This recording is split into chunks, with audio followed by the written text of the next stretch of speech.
Okay, we're going to give this a shot and see how this goes. This is our skeleton,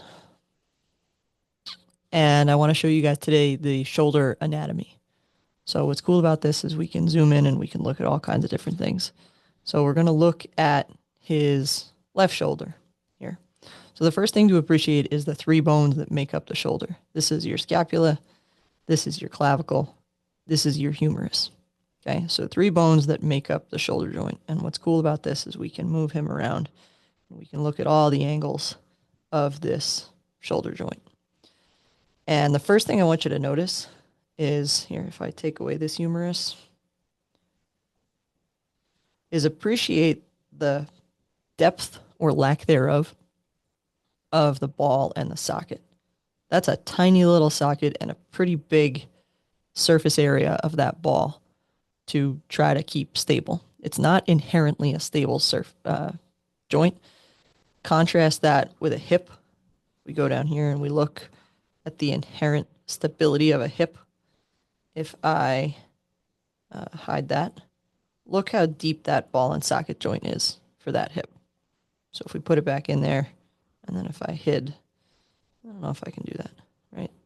The just the stability, the inherent stability of the femur in that socket that it goes into is very, very different than the stability of your shoulder, right? If we can look at the two of them kind of north and south there.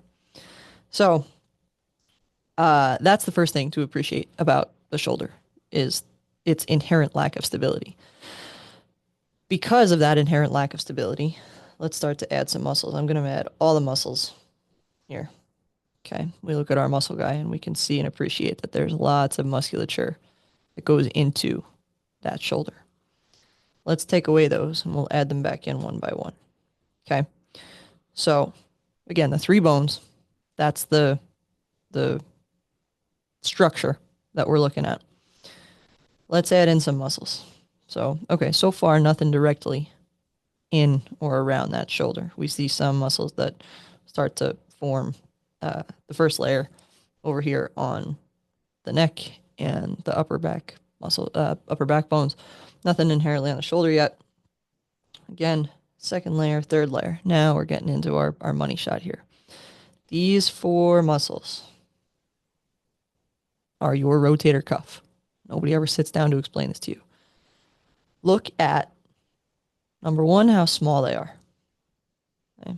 They're little tiny muscles, especially compared to when we add in these other big ones on top of it. Okay, those are tiny, small little muscles. The second thing I want to show you is what they do. Okay, and this is cool because we can show what happens when these muscles are on. So appreciating, let's see. Yeah, here we go.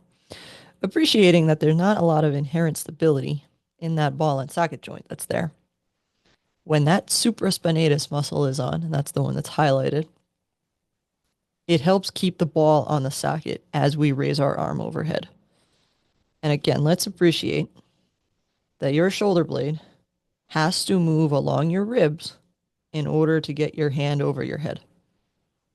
Okay? If we look at this other muscle that's kind of faded there, let's see if I can do this. Okay, let me spin him around and let's add in your trapezius muscles. Actually, let's look at your serratus muscles and let's show you what those do. Because those are really important. Not going to show me the motion. All right, those are really important, but let's look at this trapezius muscle and let's show you what the trapezius muscle does in relation to the shoulder blade. Okay, so that helps move and glide your shoulder blade along your ribs. Now that's the lower part of your trap. Let's show you the middle part. Oops. Oh, it's only going to show me the... Okay, that's fine, because what I wanted to show you most importantly was when that supraspinatus is on, this is going to show you that upper trap muscle. So it's really important to look at the mobility of the shoulder blade as you're seeing all this go, right? The shoulder blade is that bone that's through there. So a lot of times people will say, "Well, I'm feeling pain kind of up in the front of my shoulder, up through here." And a lot of the times that's the rotator cuff to blame. Now I want to show you what that muscle does. Doesn't doesn't look like it does a whole heck of a lot. And let's see if we can fade the other ones around it so you can see. Okay. Look at how that little subscapularis muscle, got to appreciate all the Latin names of these things, simply just turns your humerus, turns the ball in the socket. Okay. That's really important for when you lift your arm up over your head. The other two rotator cuff muscles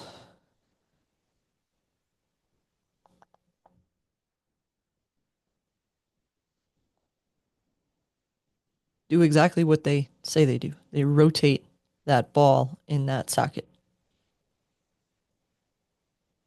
Okay.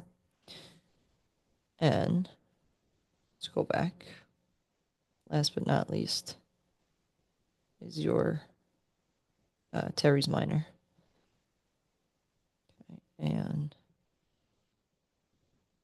again, helps to rotate the ball in the socket. All of that to say, those little tiny muscles do a lot of stability for your shoulder. If we add in the other big muscles, and really your deltoid is what I want to get to here. Your deltoid does a lot of the main moving of your shoulder.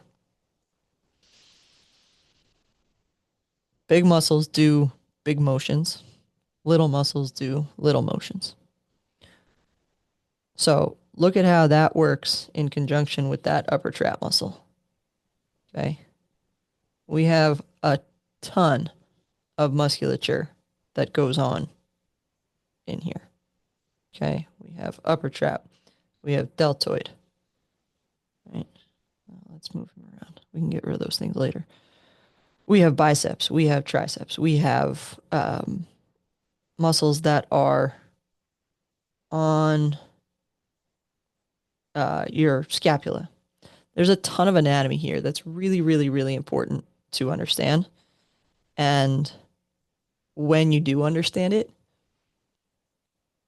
it helps your healing because you understand the reason why we have to do the movements and the exercises and the frequency and the duration and the intensity and the volume that we have to put on these muscle groups and retrain your nerves and retrain your brain to understand how this is supposed to move.